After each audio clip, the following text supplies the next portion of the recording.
Thank you very much, Lan and Bruce. It's a pleasure to be here. It's in this beautiful campus. I wish I had more time to visit it. My name is Abdoul. I am from Ohio State University.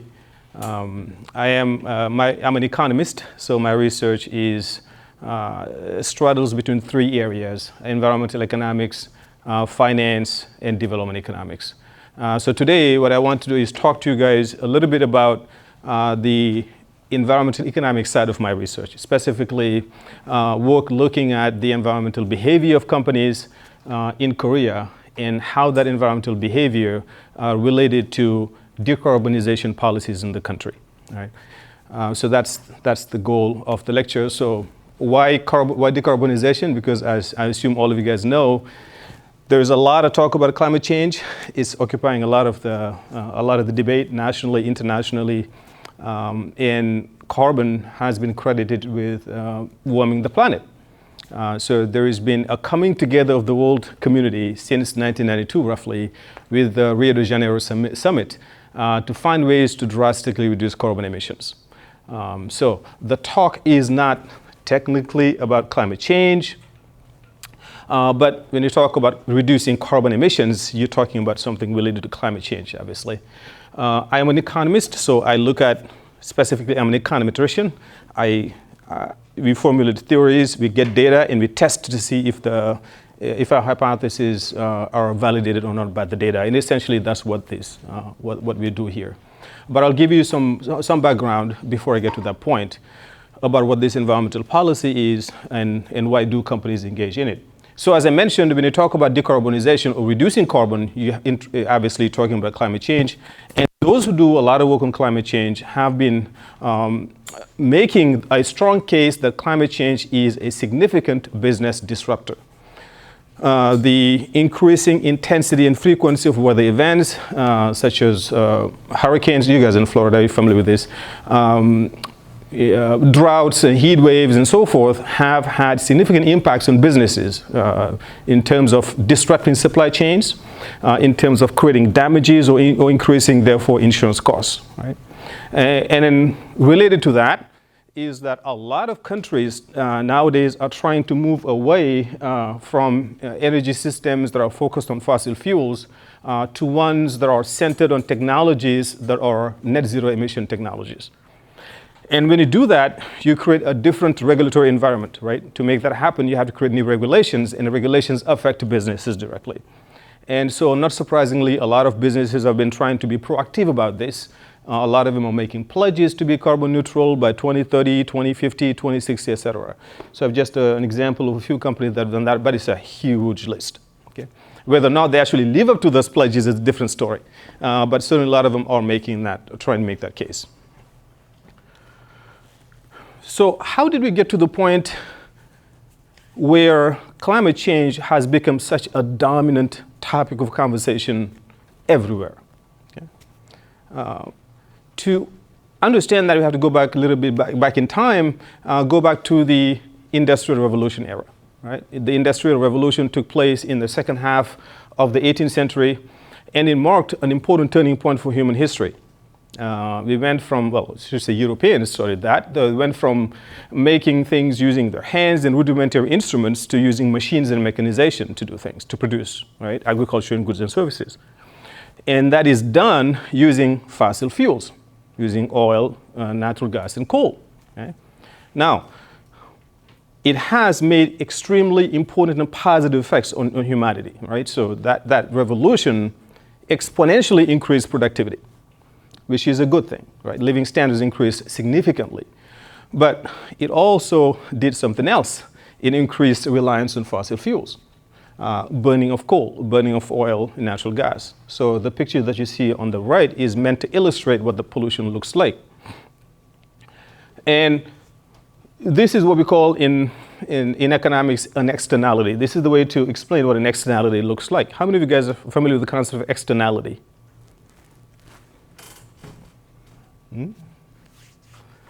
Anybody? Don't be shy. It's okay. This is just a regular lecture. Okay. Yes. So. Well, I wasn't prepared to define it, but I've heard a bit about it in an economics class.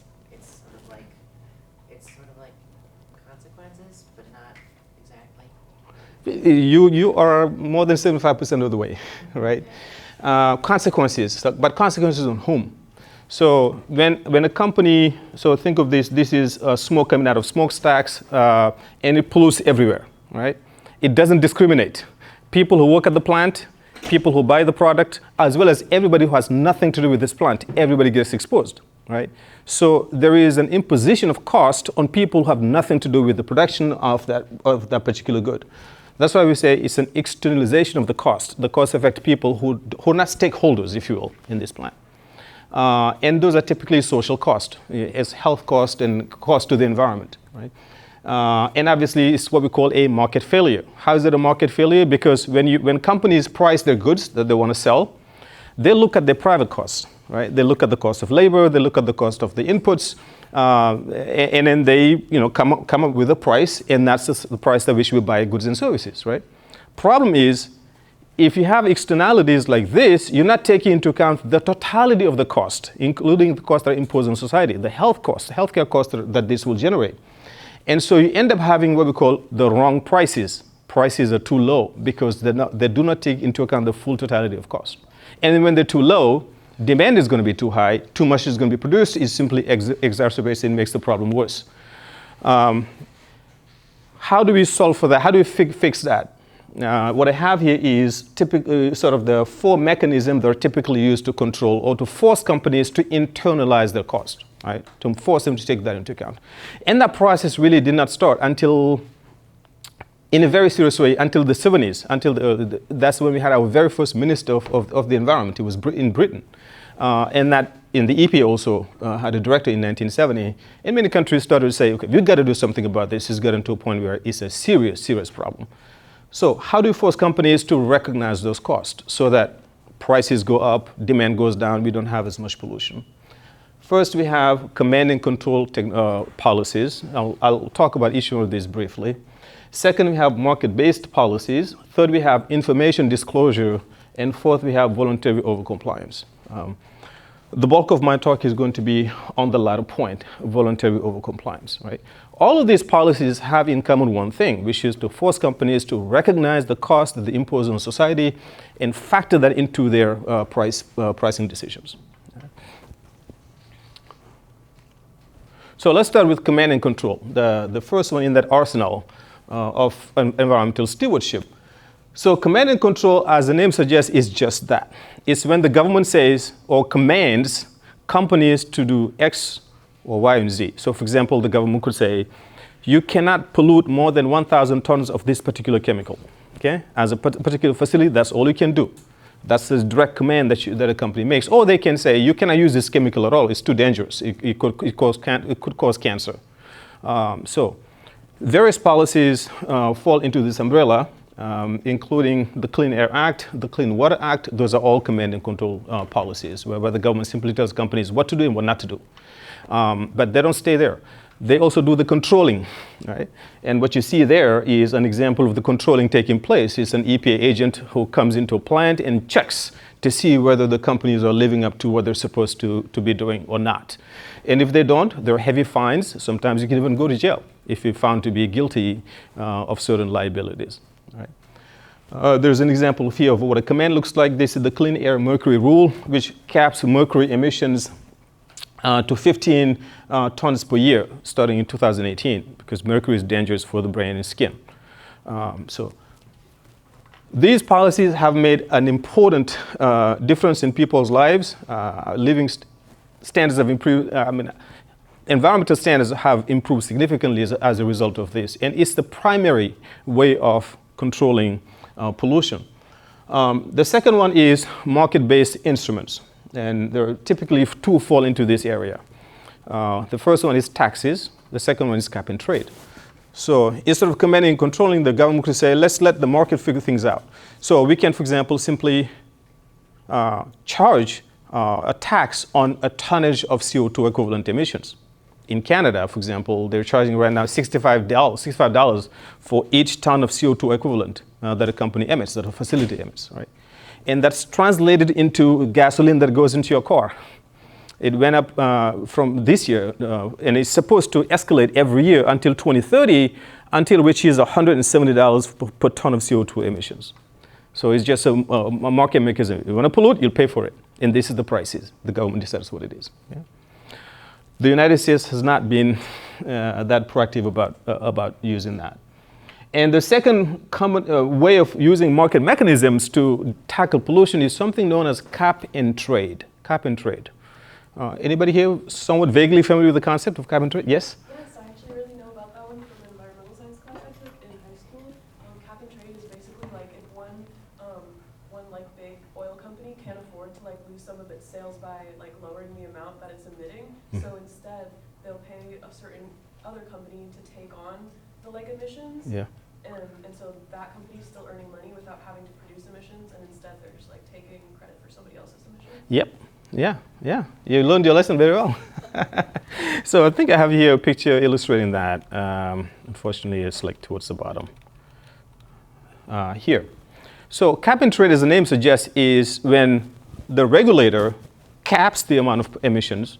So let's say here, collectively, we are all the manufacturers in our country, okay? And let's assume here there are 1,000 of us. Let's assume there are 1,000. Of course, there are not 1,000 of us, but assume, right? So suppose last year we collectively produced 1.1 million tons of CO2. Last year we produced 1.1 million tons of CO2, and then we want to be on the path of decline. We want to get that down gradually over time. So let's say this year we want to bring it down from 1.1 to 1 million tons of CO2. In other words, we want to reduce our emissions by 100,000 tons from last year to this year. That's roughly 9%.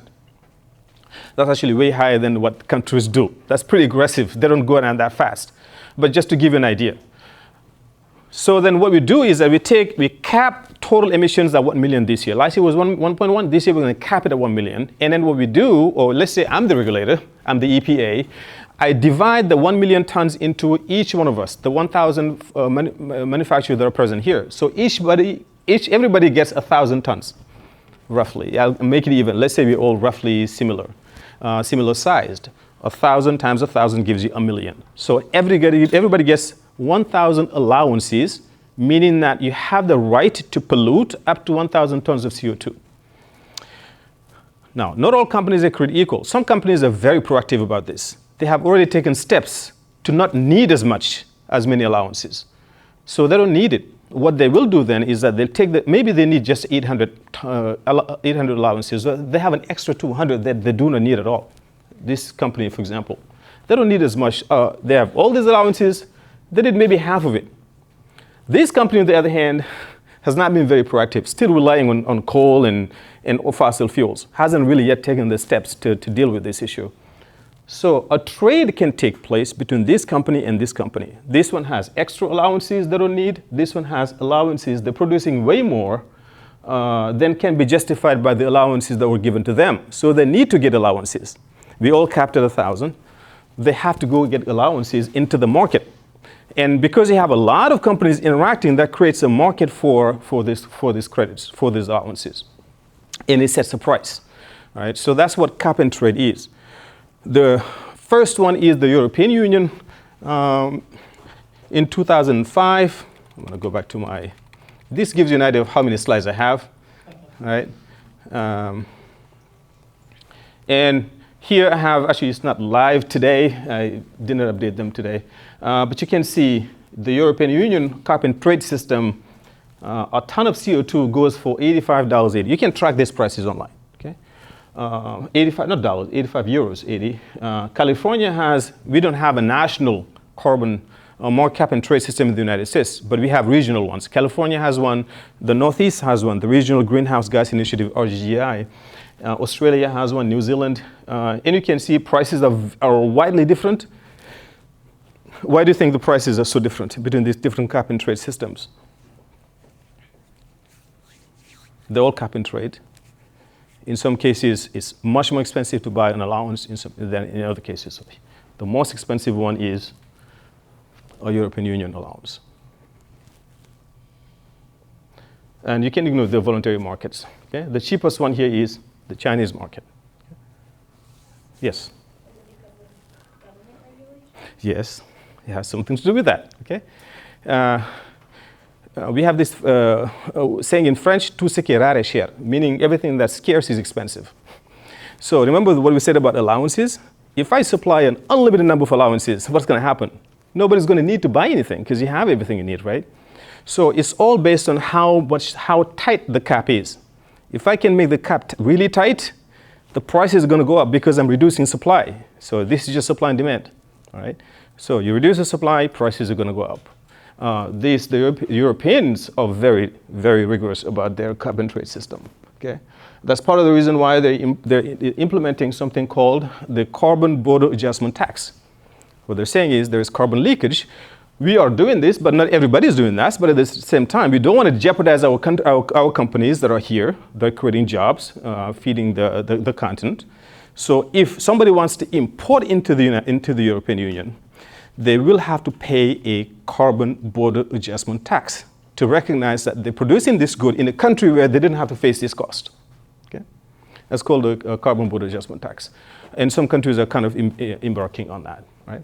So just to give an idea, California is actually pretty strict, $29, and you can see what the prices are if you're interested in that. But those are the market mechanisms that are used to control pollution.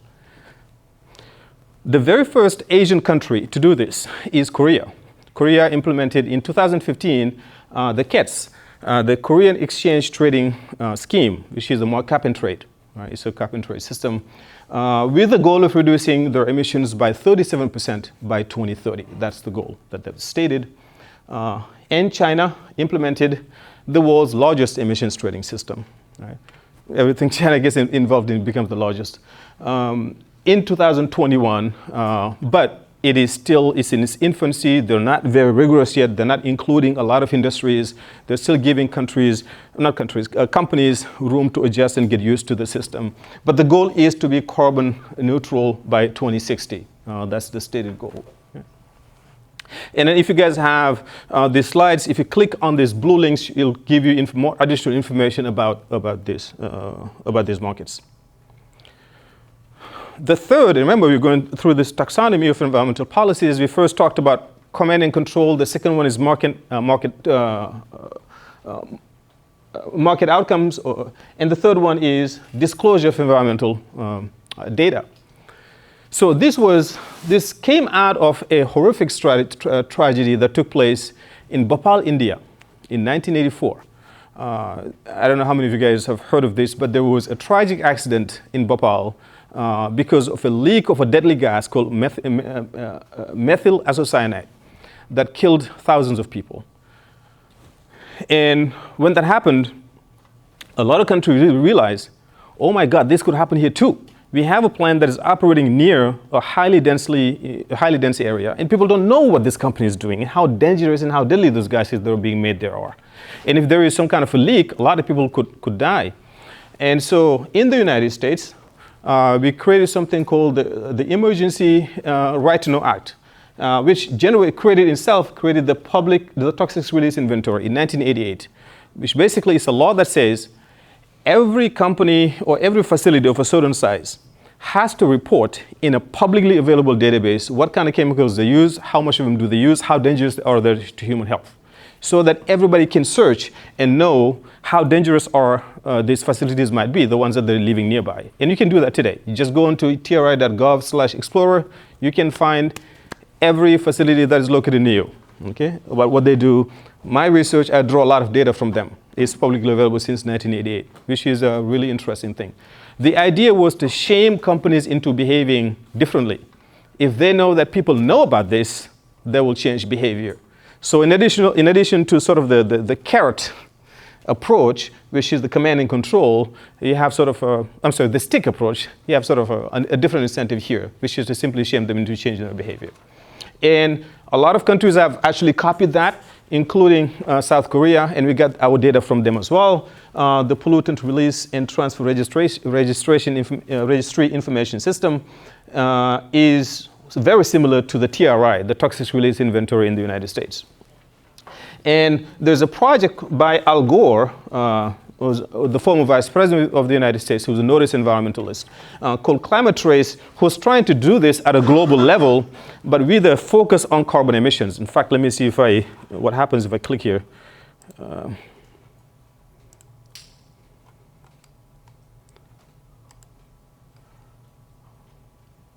So nowadays you can, with the Climate Trace, now I don't know how accurate it is, you can find what company is emitting how much CO2 from where. Okay, you can find that just about any country on Earth. You can see here the total here. This is the total number of billions of tons of CO2 equivalent produced in 2021. So there's a lag. It's not up to date yet because based on reporting. But you click on any country, you'll see this is China. There's a lot. China is 25% of the world manufacturing taking place there. So you can see a lot of hotspots, and you can zoom in and it tells you, oh, I think I'm out of China now, I'm into Korea. But you can see, the name of the power plant station. You can click on each one, it'll tell you how many tons of CO2 it does. You can go to Florida, it'll show you the same thing. So for each country, this project has been trying to map out how much CO2 emissions they put out there. And again, the idea is to make people know about it. Hopefully that creates a change in the behavior of these companies if they know that people are watching. Interesting thing is, you can see Africa. Not a whole lot going. Go to South Africa here, okay? And Algeria, this is oil. And it's about 6% of the CO2 coming out of the continent, but bearing the brunt of climate change. There was a conference recently in Nairobi, Kenya, to deal with this, to find ways to mitigate this, knowing that they're not really responsible for a whole lot, yet are being subject to significant consequences of climate change. All right, let me get back to my presentation. There you go.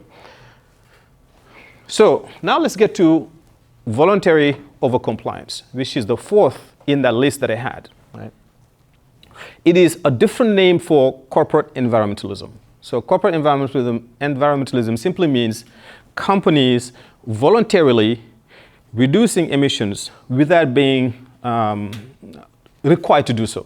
Right? Now, what is voluntary, what is not, we can kind of get into that. But the idea here is that companies are not required to do this. They're simply doing this on their own volition. So if, for example, if the government says, okay, you can produce up to 15 tons of mercury a year, companies say, okay, we won't even produce any mercury. We will find something else as a substitute for mercury because it's dangerous for human health. Or we'll produce far less than 15 tons. We're not going to do that. So that's why I call it corporate environment. It's voluntary. That's the key word. It's voluntary pollution abatement by companies. What I have on the right side over there is sort of the hierarchy of waste management from most ideal to least desired. Okay? What's most preferred when it comes to pollution is not to pollute at all. Is not to generate the pollution in the first place. That's what you have on top, what we call source reduction. Reducing pollution or reducing chemicals that generate pollution from your production system. Right? Ideally, that's what you want to do.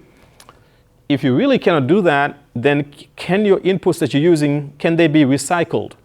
So recycling is a second desired. Third, energy recovery. Okay? Can I recover energy from that? Methane is a good example of that.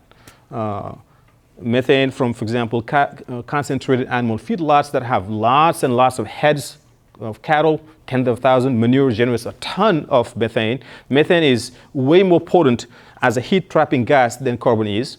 But you can recover some of the energy generated by methane. Treatment and disposal, putting in landfills, that's the least desirable. Voluntary overcompliance mostly focuses on that. Okay? What can we do as companies to prevent pollution in the first place? Okay? That's what we want to, that's the focus of the lecture. Right? By the way, please, if you guys have any questions, just raise your hand at any moment. Okay? Oh, and I don't know if that's allowed though, sorry. No. I just want to add at the end of the... Yes. Because we have a mic for students. Wonderful. That's easier, yeah, yes. To avoid the confusion. Right. Oh, hold on. Okay, so there are two broad categories of corporate environmentalism. And that's what I said, okay, maybe voluntary, we have to put voluntary in air quotes. There is something that we call direct or organic. When companies organically, on their own, decide this is the right thing to do, we're going to do it. A very good example of that is something called the responsible care. The responsible care, I mentioned to you guys just shortly about the incident that took place in Bhopal, India, that resulted in the deaths of thousands, and a lot of people also got sick as a consequence. When that happened, the Chemical Manufacturers Association, that was one of Union Carbide's plants that did this, they all got together and said, okay, we can't let this happen anymore. This is horrible. We have to do something. Let's not wait for regulations. We have to step up and do something to make sure that something like that doesn't happen anymore.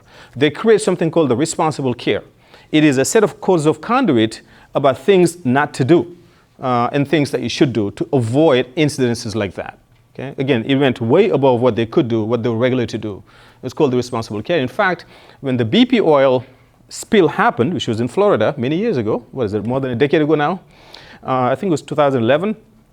The commission that was studying the BP oil spill suggested that the oil industry replicate the responsible care so that the police themselves in sort of essentially establish guidelines and codes of conduct to make sure that things like that don't happen in the future. This is a good example of what I would call organic, really just generated from goodwill from companies in terms of trying to prevent this from happening. Then you have the indirect ones, or induced. That's when the government will typically nudge companies to behave in the right way. Okay? Give them incentives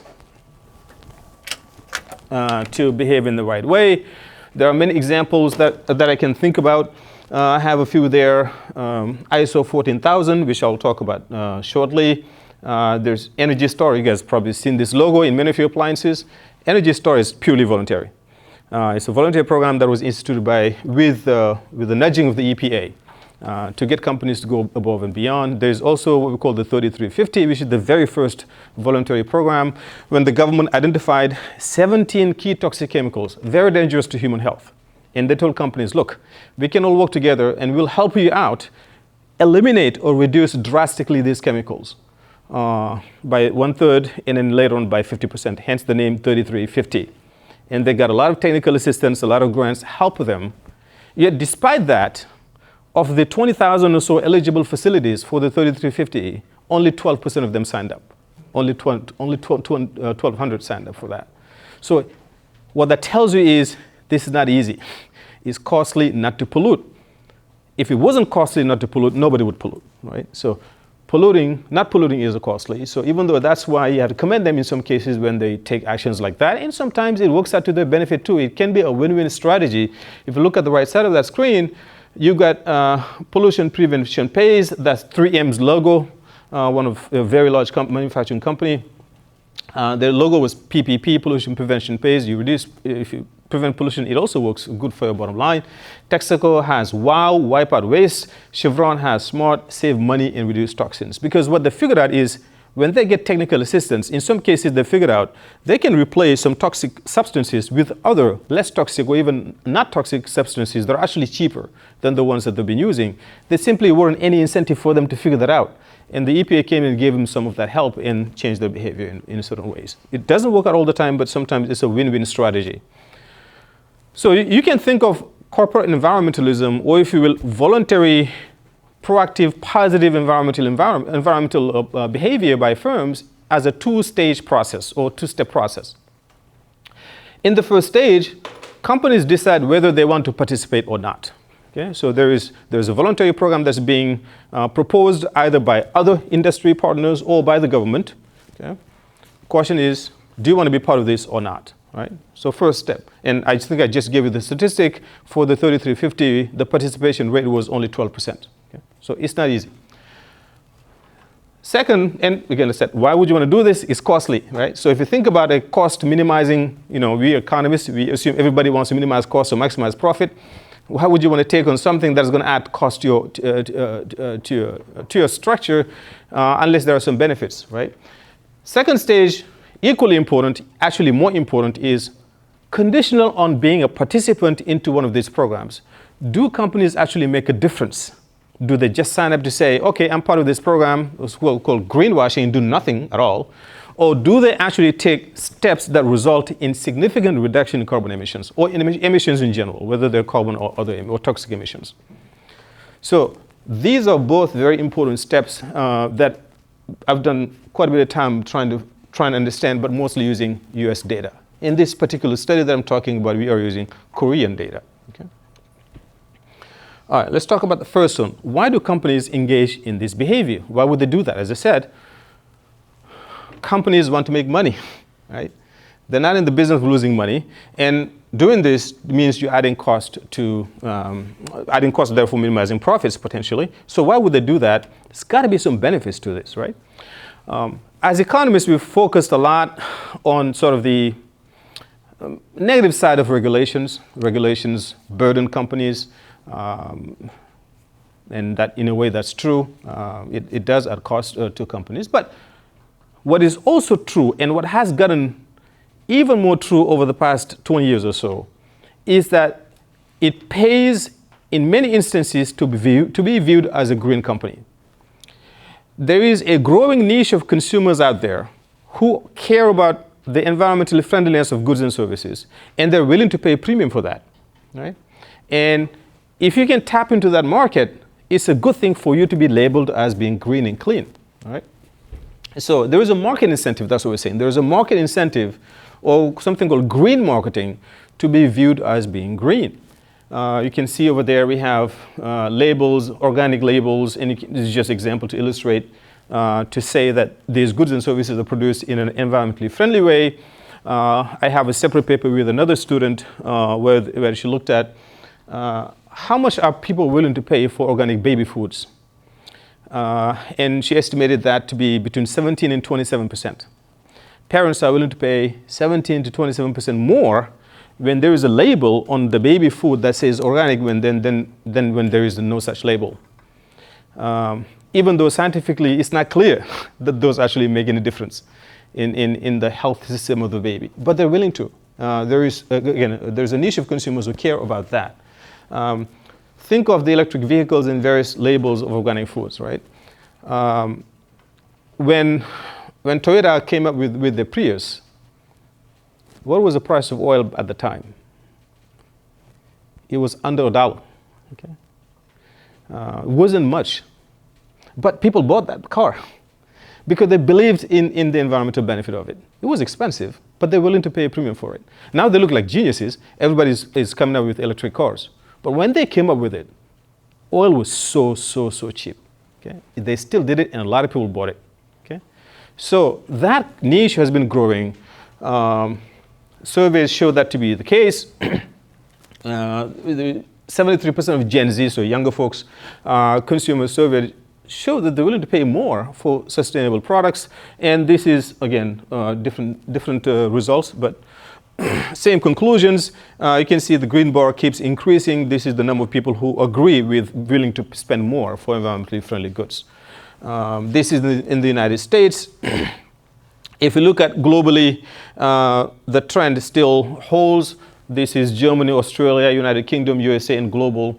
This is the trend in searches of sustainable products, right? People wanting to shop sustainable goods and services, right? Now, this doesn't mean that people are automatically shifting completely to buying only sustainable, because sometimes, as I mentioned earlier, there's something called greenwashing. Everybody's claiming to be green. You don't know what's sustainable and what's not, and that's preventing the growth of the market in a way.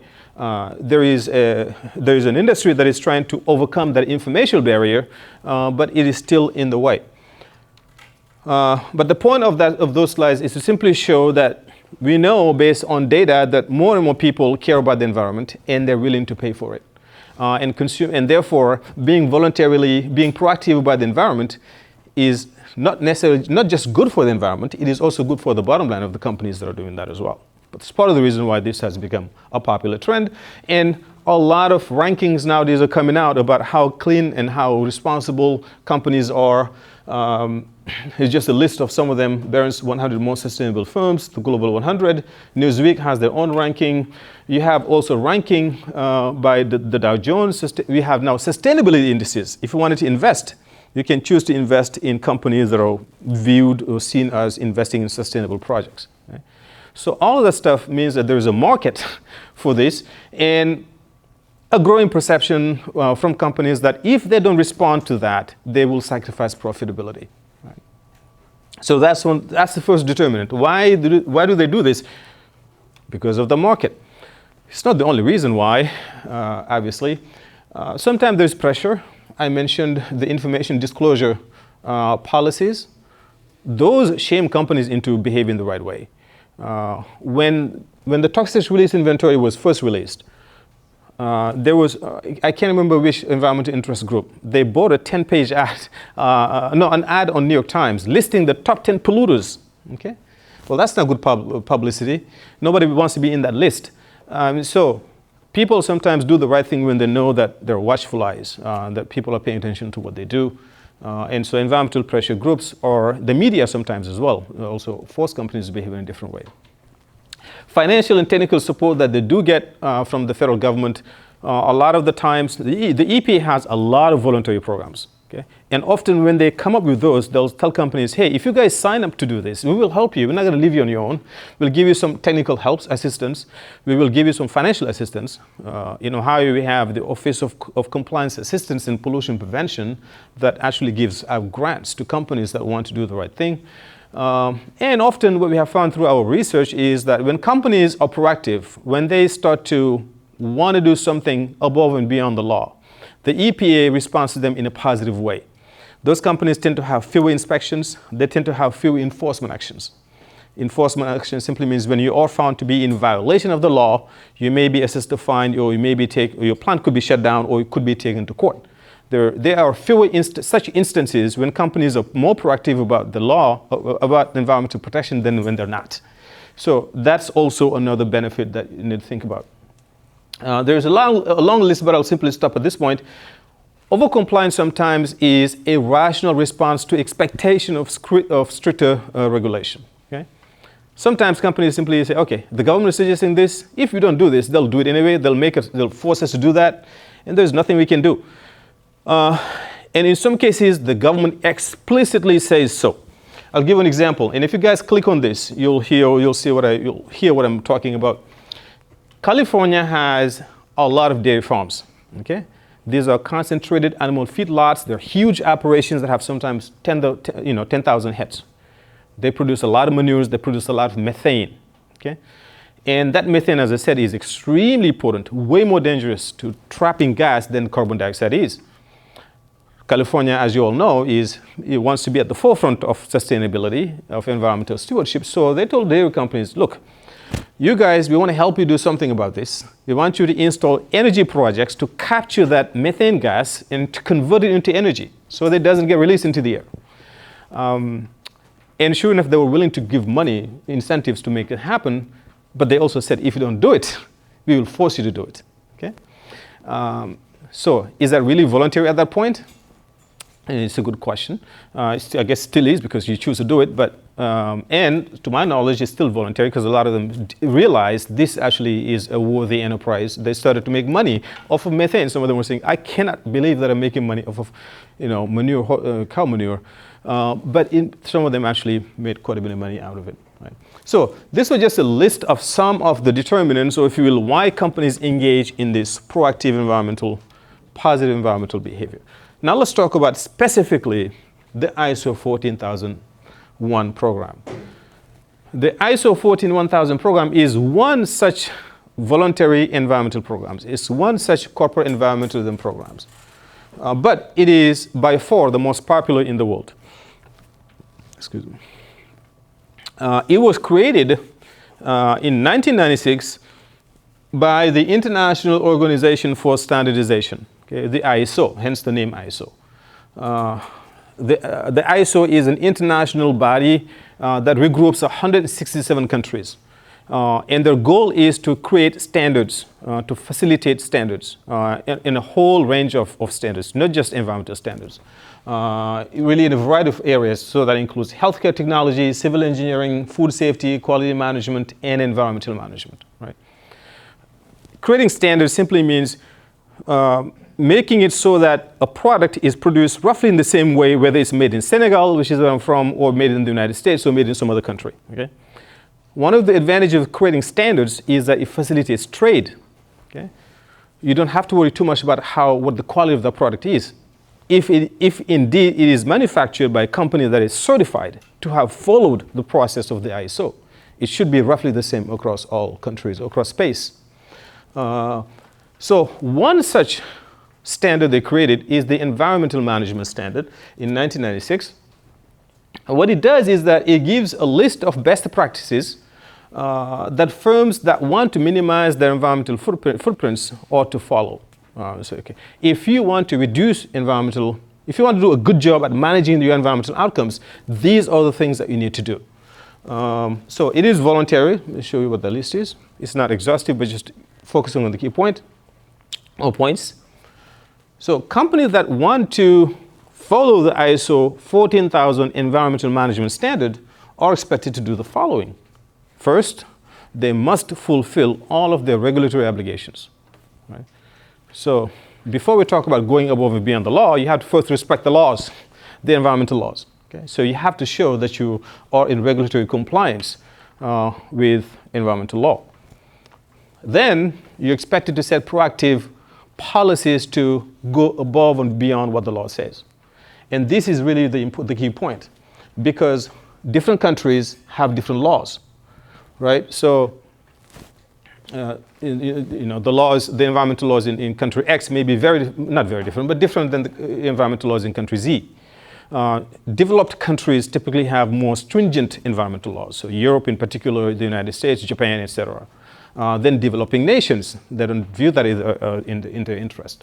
Setting proactive goals simply means what is it that you're doing to show that you're going above and beyond the law, right? To be similar to companies that are located in countries that have more drastic environmental laws. The third is to incorporate climate change into environmental policy objectives. What is it that you're doing to reduce carbon emissions? Essentially, that's what it is. Okay? What is it that you're doing concretely to reduce climate change? Then you need to have a detailed list of things, of goals. This is where I want to be next year, 2 years from now, 3 years from now, based on where I am today. And this is how I intend to be on that path. Okay? So you map out a goal, you map out objectives, and then you trace out a path to get to those objectives. So it is very strategic in its thinking. How do I get there? It's not just about I want to cut this, I want to cut that. It's also about the funding, the financing. How will you make it happen? Where will you find the resources to make it happen? Then, of course, you're expected to train. A key important component of this is to train the workforce. Workforce have to be made aware that this is a firm-wide effort. Okay? So you want to impart into them this pollution prevention ethics. So there's a lot of training that goes into ISO as well. Then when you do all that stuff, you have to evaluate outcomes. Okay? I want to be here 2 years from now. Are we on that path or not? If not, let's make corrective actions. Okay? So it is very, very strategic in sort of the way that it works out. As you can see, I don't have any specific number here. It's not like the 3350, which explicitly said we want to reduce emissions by 33% and then by 50%. That was very clear. The ISO isn't such program. It doesn't say we expect companies to reduce emissions by 30% or 40% or 50%. No. You simply have to show that you are doing something tangible to reducing emissions from where they are where you are today. Okay? Therefore, this is not a homogeneous product. Okay? There's going to be some variation, right, in ISO implementation. Right? What's important about ISO, unlike many of the other voluntary programs, is that ISO is a certifiable product, meaning that you cannot just claim that you're doing ISO. There is a process to check if you are living by the set of code of conduct that I just mentioned. There's a certification cost that runs between $25,000 and $100,000. It's actually not cheap at all. So it depends on the size of the company. It's pretty expensive, and that includes consulting. If you want to do this, it's important to bring a consultant to audit what your environmental system production process looks like and where gains can be made in terms of reducing your environmental footprint. You have to pay for the auditing. You have to pay for the employee training. You have to pay for the certification. And the certification isn't one and done. It's once every 3 years. They don't want to simply say, stamp, give you a stamp, this is ISO. They're doing the right thing right now, and then you think you're all set. No, they will come back every 3 years to have to be recertified. And decertification is definitely possible. Okay, so they can take it away. Part of the reason why the ISO standard has become so popular is because of that. Very few volunteer programs have a certification process. You can simply claim to be doing the right thing, but nobody can really verify 100%. These people can check. Like I said, it's not exactly the same, but generally speaking, the procedures are the same. And so, despite this course, it's been pretty popular. In fact, I have some graphs here to show you where the popularity is coming from. Where is it popular? Asia, yes, and Europe. Asia and Europe. Why do you think that is? Look at the United States. North America, including Canada. Not much going on. So why do you think this is going to be something interesting to Europeans? Yes? Could it be of the denser populations in the cities? Well, yeah, that's true.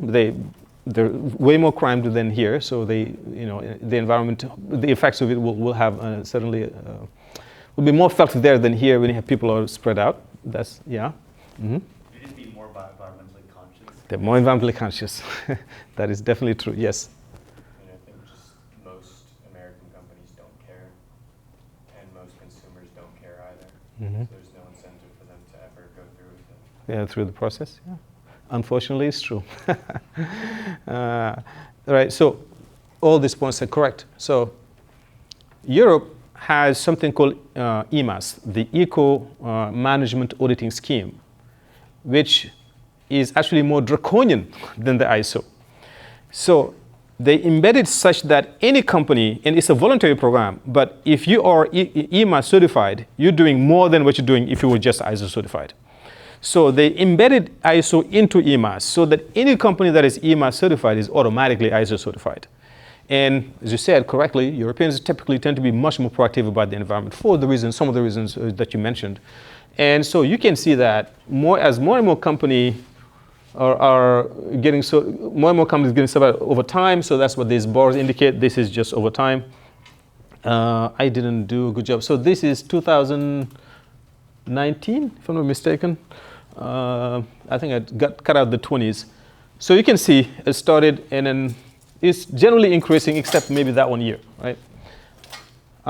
In the United States, that's generally true. There seems to be some aversion to international things.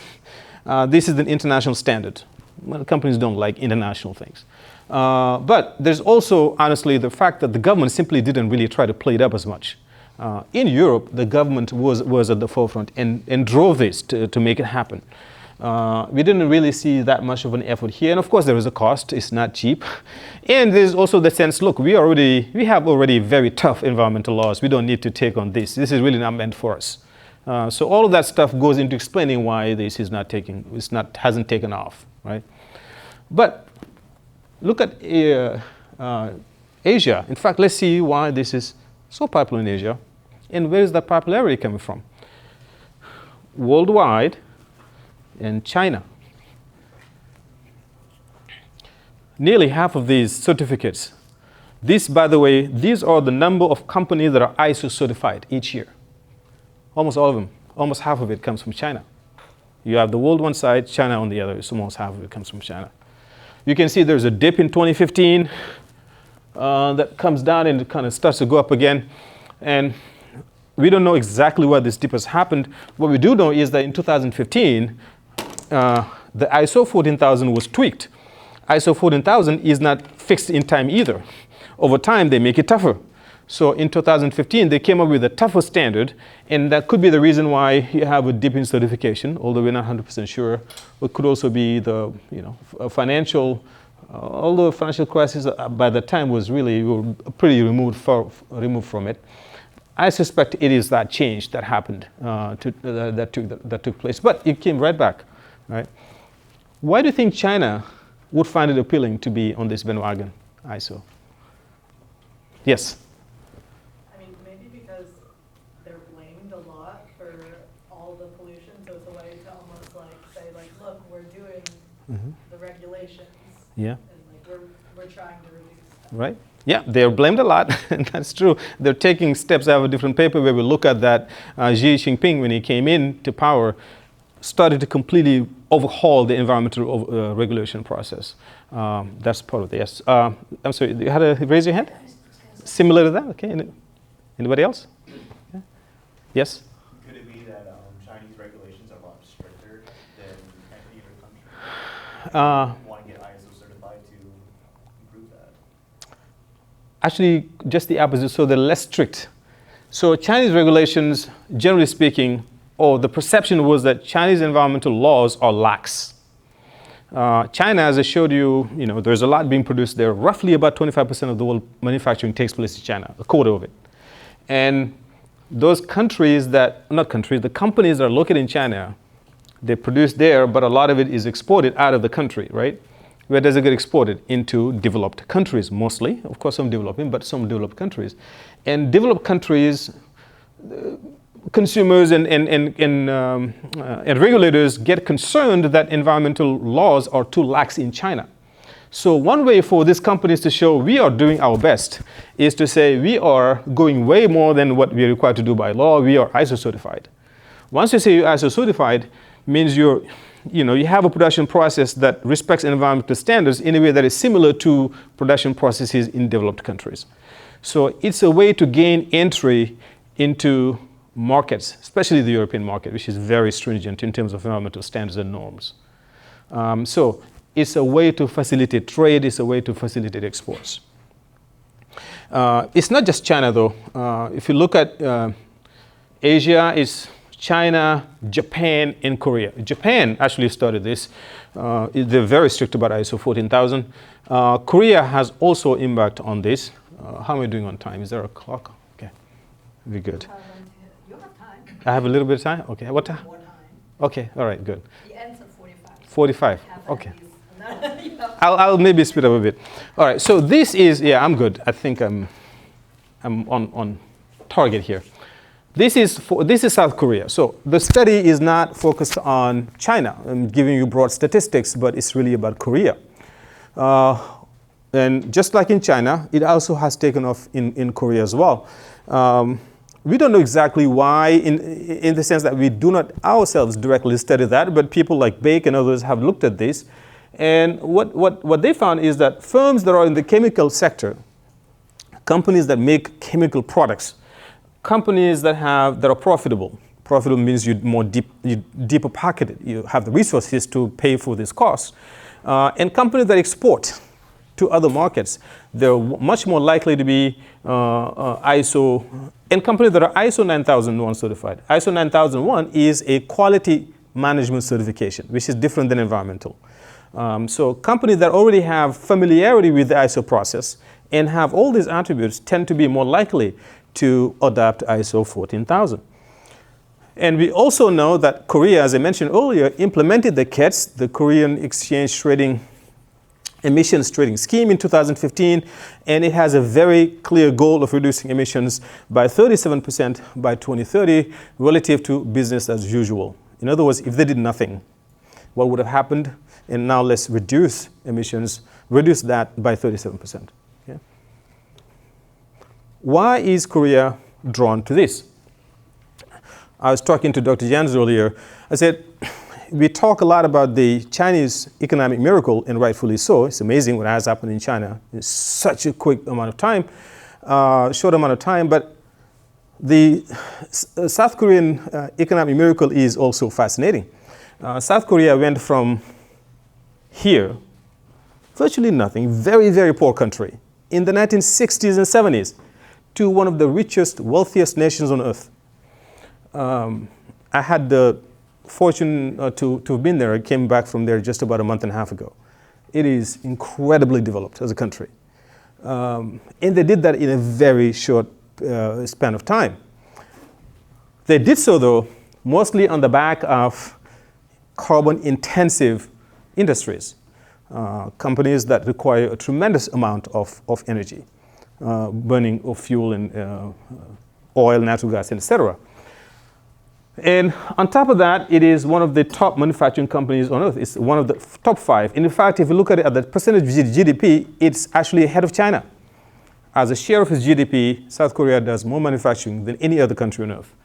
They also, this is the statistic about how much they depend on exports, twice as much as all of the other OECD countries.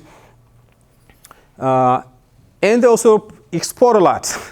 They do a lot of exporting. This is the list of top exporting countries. And you can see Korea as a percentage of GDP again. It's not the leading exporter, but as a percentage of their size, it is the #1 exporting country in the world. So, and remember what ISO is. ISO is about setting standards, making sure that all countries do something the same way, which is meant to facilitate trade. That's why the World Trade Organization is in support of the ISO. And so companies that do a lot of exporting are drawn to this. So that's the reason why we focus on ISO. And the second part is practically that's where we have the data.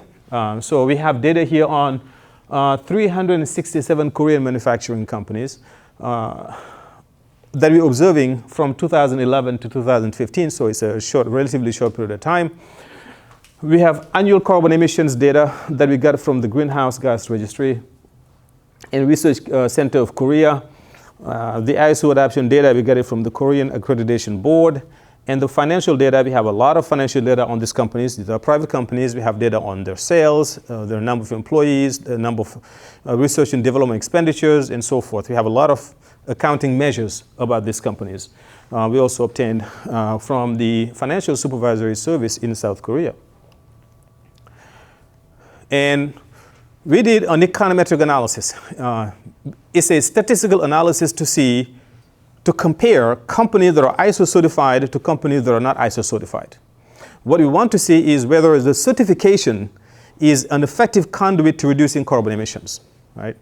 And then we're not just looking at some correlation. When we talk about econometrics, we're talking about causality. We want to be able to say that if we see some change, it is because of the certification and nothing else, right?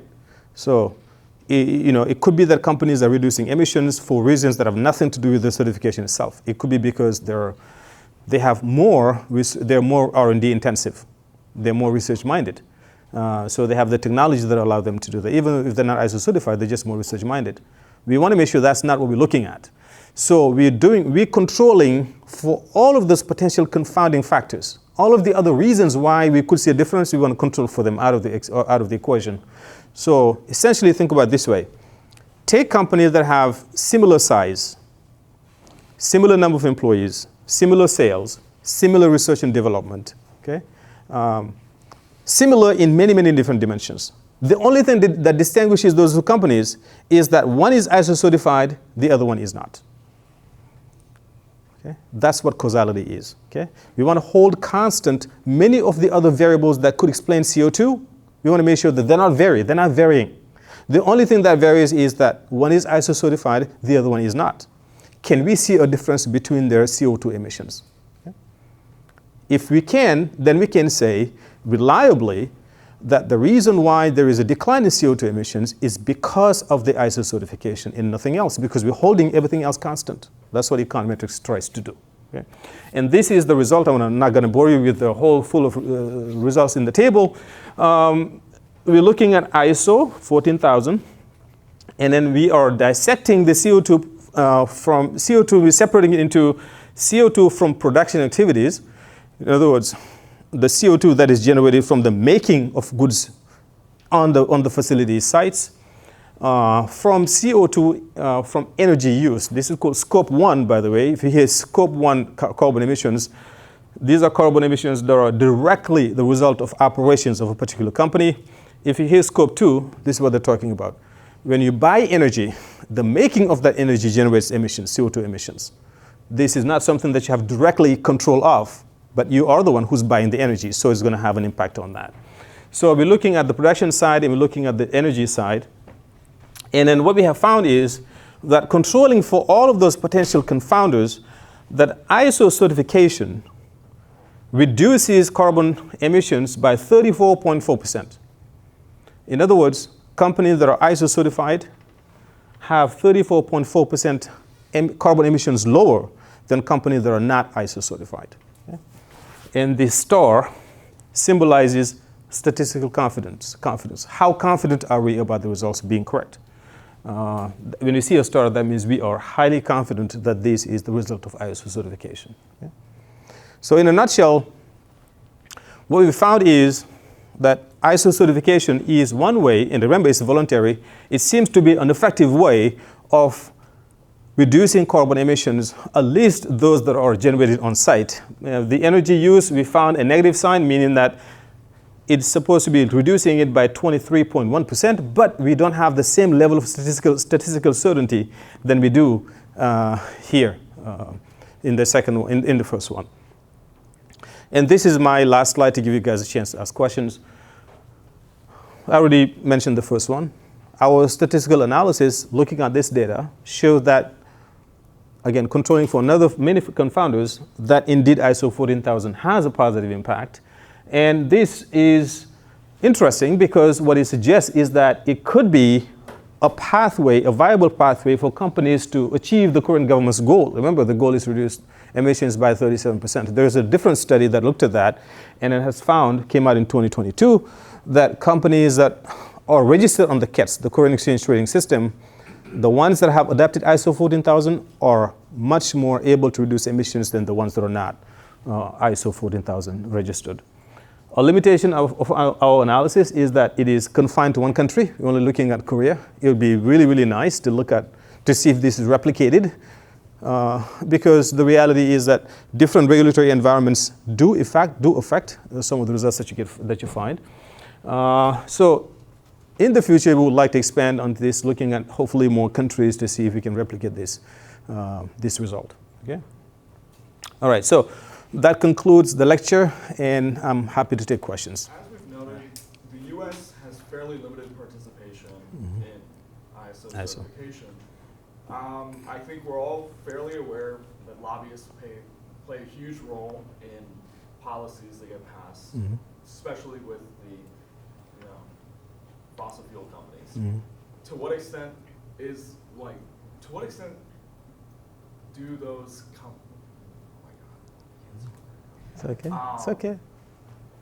How do lobbyists play a role in U.S. companies either choosing to go for ISO certification or going against? Right. The short answer is I don't know for a fact. I would be surprised, though, if ISO it would be specifically targeted by lobbyists. I think lobbyists typically have a bigger goal of preventing certain policies from being enacted. ISO is more of a voluntary thing. Like, companies can choose to be ISO certified. Really, no lobbyists can interfere with that process. What the lobbyists can interfere with is preventing the government from incentivizing the adoption of ISO. That could happen. But that probably would be part of a bigger, bigger concern. Typically, there is, and that also depends on the political philosophies of the parties in power. You have Democrats tend to want to have incentivize these kinds of policies. Republicans tend not to. But even the reality is that if you look at ISO, whether it's under Republican governments or Democratic governments, it really hasn't budged much. So it doesn't seem to be much of a political angle here. And one thing that I also say is, even though there is no ISO technically, there is something that is called environmental management systems that the EPA has been putting forward and promoting. And there is a belief out there that, oh, look, we are doing our best. And ISO is going to add cost, for sure it's going to add cost, but we don't necessarily need it based on where we are. And the other thing is also practical. The United States has, most of the many countries, has been offshoring its production a lot. That could also could be an explanatory factor into this. We are becoming more of a service economy than one that is producing and manufacturing. The scope for reducing CO2 emissions really lie in manufacturing, not as much as in production. Okay? I'm so sorry. This led to one follow-up question. question too. It's pretty hotly discussed that fossil fuel subsidies are a pretty bipartisan issue that both parties seem to say that, okay, we're going to get rid of fossil fuel subsidies, but it hasn't happened. And theories point that lobbyists may be the ones influencing that. But how would getting rid of that affect like emissions in America per se? Well, I mean, policies can make a huge difference, right? So right now there is the, under the Inflation Reduction Act, if I'm not mistaken, IRA, there is this incentive to buy electric cars, for example. There's like a $7,500 incentive to do it. So policies can go a long way into changing behavior. Yeah, you have the reality of things, which is that the world seems to be moving towards, away from fossil fuels. But you also have some resistance out there because the United States still produces a lot of fossil fuels. We have a lot of it underground, and people tend to believe this, it's a cheap resource. Why not exploit it? What makes it difficult is, as you said, you have lobbyists that play an important role, and political calculations. Honestly, not even lobbyists, just political calculations. Realizing that, look what Canada did. Canada just raised the price of carbon from, I don't know what it was low, to $65 a ton. That increases the price of the gasoline at the pump. Well, if you do that in this country, you could be in big trouble. So I think it all depends on the mindsets of people. Americans tend to like their cars, they tend to want to be independent, and anything that interferes with that, if it is not done gradually, is going to meet resistance. And politicians care about votes than anything else. So I think that is, even in Europe, the decline, the cap and trade, the decline in the amount of emissions is about 2.2%. And it's forecasted to come down. So even there, they're being very careful, because you don't want people to look at the bill and see everything's going to buy a lot. They'll vote you out of office, and nobody wants to be voted out of office unless, if possible. So it's a confluence of factors. It's not just lobbyists. It's just the cold reality of the way we live our lives in this country, which is right now fossil fuel dependent. So to change people's behaviors away from that, you have to incentivize them significantly. So that $7,500 car, credit is one way to get there, but I think they'll need to do a lot more. Yeah. You're welcome. That's the way it is for most things, and most Americans are willing to overlook any sort of anything if their stuff is cheaper. Is there any way that you would be able to change that mentality, or would you instead have to purely go for a financial route? Because it's mostly a cultural thing, Yeah. instead of anything else. Like, these are purely economic solutions. Is that the only way that you'd be able to increase, allow for changes in behavior? Right.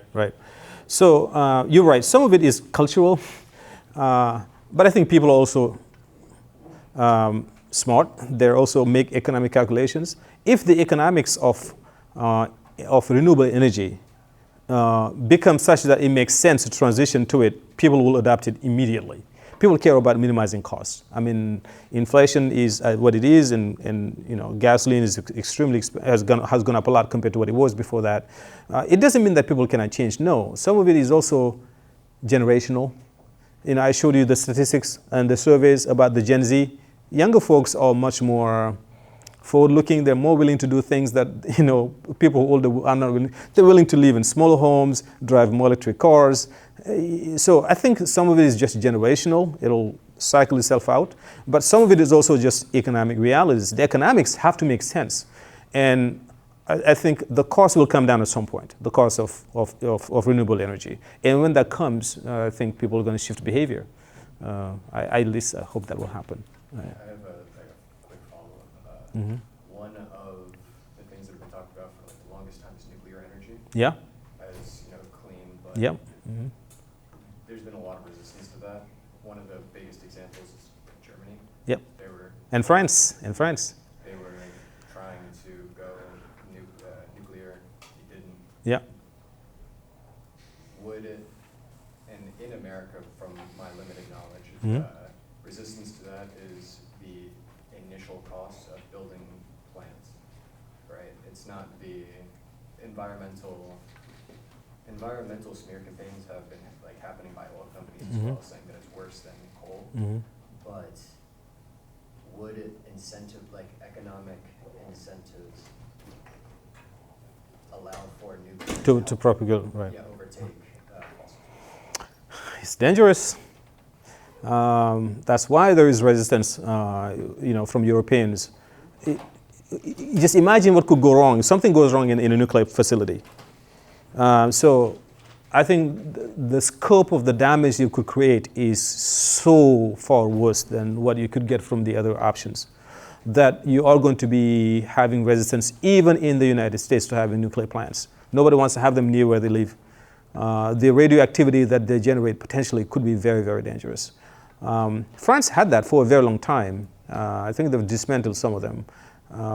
So in terms of cost-benefit analysis, the cost of nuclear energy can be really, really high if something goes wrong. And the potential for something to go wrong is not trivial. That's the problem. Again, I'm not talking out as an expert here. This is really somewhat beyond my pay grade. But based on what I've read and what I know, it is that's the reason why there's a lot of resistance to nuclear energy. But it's cleaner, for sure. Yeah.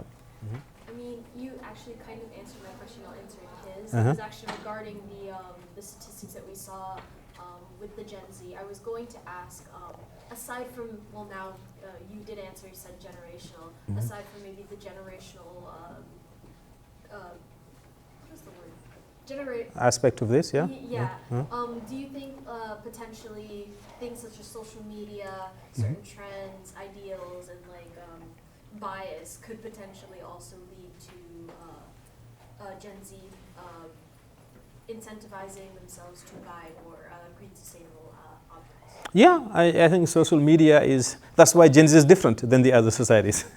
I don't have a TikTok account. I've never been there.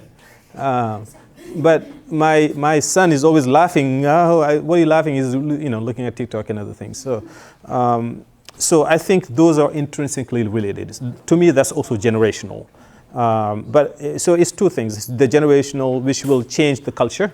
And as people travel, I think traveling is open when you start to see what's going on in the other countries, and that also changes the minds as well. So culture, generation, they're all tied, but the economics of it also have to make sense.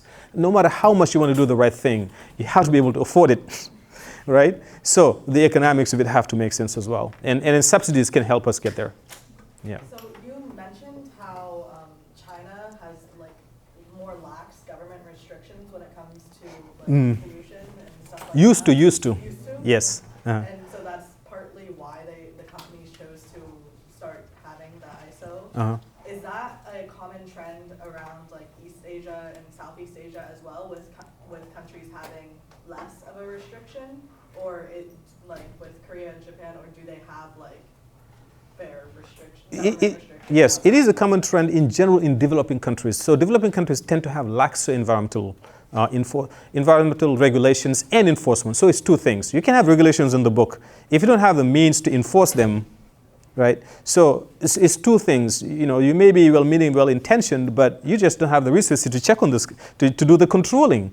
And so that creates a perception that goods coming out of those countries are not equal to goods produced here in terms of rigor, in terms of control. That's why they want to show, hey, we're not relying on just what the government is asking us to do. We are relying on this international body that is giving us this certification, so we can trust what we make is good. That's the thinking behind it. Yeah. So when we're talking about China and about ISO certification, it seems to increase the certification, but we're seeing the same steady increase in CO2 emissions. Do we see that, or do we think that it will end up turning around and lowering emissions, or do we need other solutions? Yeah, so that's a good point, because you cannot just increase forever, right? So yeah, you do see a huge increase in companies that are certified. But as China changes also its environmental regime, its enforcement mechanism, I would expect to see sort of a lowering or even a reduction in the rate of increase in ISO adoption. Right. Yes, we don't see things happening. at the end of the day, that's not enough to really make drastic changes in carbon. You have to have the regulations that bite, regulations that actually are imposing significant costs on companies. And China has taken a really strong step in making that happen. We have a different paper that we published in the Journal of Corporate Finance that looks at that. Xi Jinping, when they came in, they just completely changed. They made it very, very difficult on companies to emit without being punished. And that seems to be making a difference in their emission. China has a huge problem, health problem. Sometimes they have a lottery about which cars can drive, which ones cannot, because the pollution is so bad.